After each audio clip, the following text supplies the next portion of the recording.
Good afternoon. My name is Manny Aspinall, and the topic for my debate has to do with should congressmen have term limits. I believe congressmen should have term limits because of the current state that Congress is under. Congressmen can keep running for the same position and they are left virtually with no real competition in their election status. Without competition in the elections for Congress, it would mean that the same people in Congress would be making the same mistakes and not coming up with new ideals because they do not have to compromise because it can keep being reelected. Term limits would allow new interested politicians the ability to run without congressmen that are already in Congress because they would have stronger connections with other congressmen and they would be able to set up funds and campaigns easier than somebody who does not have these connections, which is unfair to the system. Lobbyists use such connections with congressmen that keep running for elections over and over in order to reach out and get their ideals passed.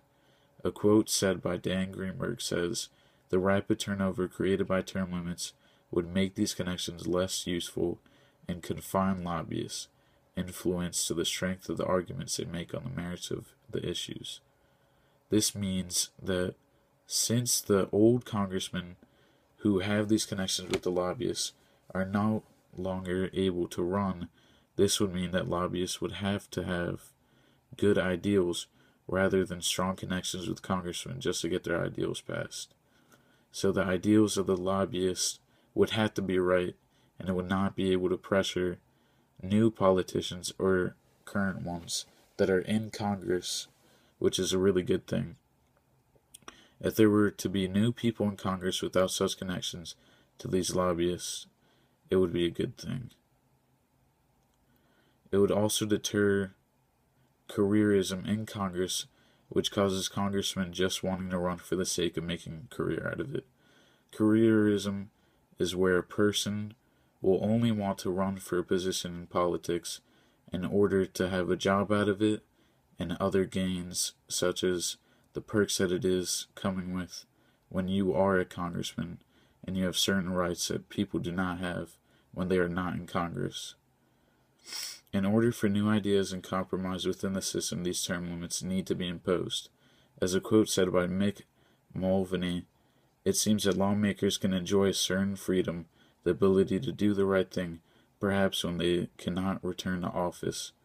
This also means that since these congressmen can no longer run, they will be forced to make the good decisions that they will have to make by passing bills, because without them being able to run again, they would certainly have to be imposed under the laws that they created and they passed because they thought that they would never have to be going under it.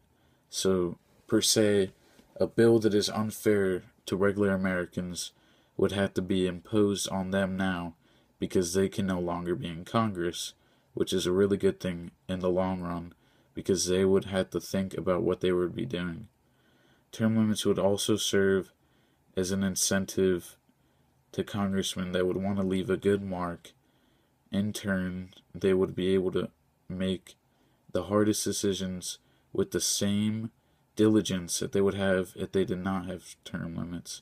Term limits would also make it impossible for these congressmen not to make good decisions because they would want to make a good mark on their career that they had in Congress, because if they can keep running, they can keep improving it, but if they can't run after a certain amount of time, this will make them have a real good incentive in order to leave a good mark with good ideals that they passed. As a quote said by Roger Pilon, "And in each case the fears are the same. The merits of term limits aside, we are frightened that a constitutional convention might do irreparable harm to Constitution, especially if you should be a runaway convention. The Constitution has served us well for over 200 years. Why tamper with it even in the name of term limits?" Many people would argue that same idea because they have never experienced these new politicians that would be able to run.